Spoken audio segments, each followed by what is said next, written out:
voy yo'ldoshingiz past ekan degan tashxisni siz ham eshitib qo'rqib ketganmidingiz? Agar sizga ham shunday tashxis qo'yilgan bo'lsa, shu videoni oxirigacha ko'ring, bu juda ham muhim.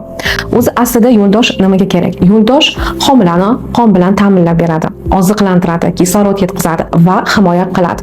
Normada yo'ldosh bachadonni yuqori qismida joylashishi kerak. Ya'ni bachadon tubida, bachadon yon devorlarida, orqa oldi devorlarida. Agar yo'ldosh bachadonni pastki qismida, bachadon bo'yniga yaqin joylashib qolsa, unda sizda yo'ldosh pastligi, ya'ni niska platsentatsiya degan tashxis qo'yiladi. Bu nimasi bilan xavfli? Birinchi navbatda qon ketish bilan. Undan tashqari homila kislorod bilan ta'minlanishi buziladi.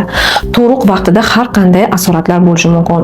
Lekin shuni unutmasligimiz kerakki, agar sizga yo'ldosh past degan tashxis 25 haftagacha qo'yilgan bo'lsa, bu qaror emas. Ya'ni bachadon o'sgan sari yo'ldosh ham tepaga ozgina suriladi va oxirgi tashxis 36-37 tug'ruqdan oldin aniq etiladi. Ko'p holatlarda ko'ramiz, 2-3 sm ichki bo'g'izdan tepada deyshadi, lekin tug'ruq muddatiga kelib bemalol yo'ldosh joyiga, ya'ni xavf tug'dirmaydigan holatga o'tishi mumkin. Shuning uchun agar sizga bunday tashxis qo'yilgan bo'lsa, lekin sizda qon ketish alomatlari kuzatilmasa, homilangiz erkin rivojlanayotgan bo'lsa, Doppler tekshiruvlari yaxshi o'tgan bo'lsa, bundan umuman siz qo'rqmasangiz ham bo'ladi. Lekin buni siz har doim UZI tekshiruvidan o'tib, yo'ldoshni yaxshi rivojlanayotgani, yo'ldoshning joyiga tushayotganini bilib turishingiz zarur bo'ladi.